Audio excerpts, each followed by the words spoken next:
Il-miżuri tal-Gvern għan-negozji waslu biex kważi 77,000 impjieg kienu salvati, kif dawn irrikorrew għall-għajnuna tal-Gvern fi ħlas tal-pagi. Dan intqal waqt konferenza tal-aħbarijiet mill-Ministru għall-Ekonomija Silvio Xkembri u l-Kap Eżekuttiv tal-Malta Enterprise Kurt Farrugia. Minn meta nfetħu l-iskemi waslu kważi 17,000 applikazzjoni minn kumpaniji, kemm dawk li jaħdmu għal rashom u negozji oħra.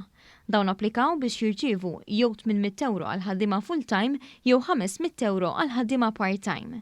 Bejnietom il-ħaddiema full-time f'din l-iskema ħadu kważi 5 miljun euro, filwaqt li aktar minn 300,000 euro daħlu fil-bwiet tal-ħaddiema part-time. Saru wkoll 298 applikazzjoni għall-iskema tax-xogħol mid-dar, minnhom ġew approvati 77 u diġà ingħataw fondi lil 64 minnhom, dan b'nefqa ta' aktar minn 81,000 euro.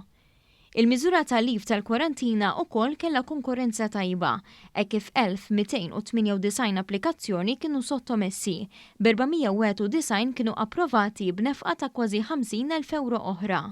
Il-Ministru Silvio Xkembri sostna li l-Gvern se jkompli jinvesti mal-100 miljun euro kull xahar fin-negozji, ħalli pajjiżna bħalma kien lest li jilqa' dawn iż-żminijiet diffiċli ikunu wkoll lest li jitlaq jiġri meta tgħaddi din il-kriżi. Fil-jiem u l-ġimgħat li ġejjin eventwalment ħankun qegħdin nerġgħu nħabbru waħda wara l-oħra ħalli nerġgħu naraw kif l-investiment li kienet isir fil-pajjiż ikompli jsir.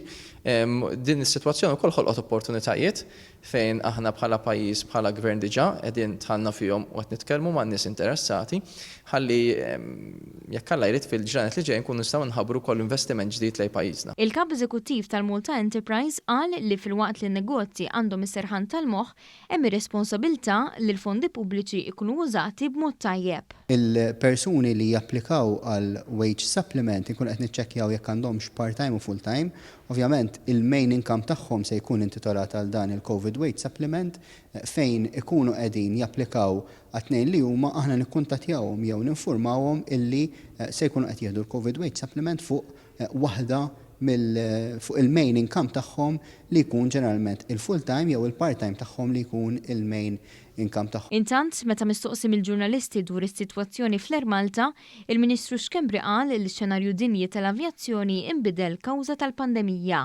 Qal li l-Gvern mhux se jħalli lil ħadd iżomm lill-Air Malta ostaġġ, iżda se jittieħdu deċiżjonijiet biex din tibqa' ttir u tkompli tikber.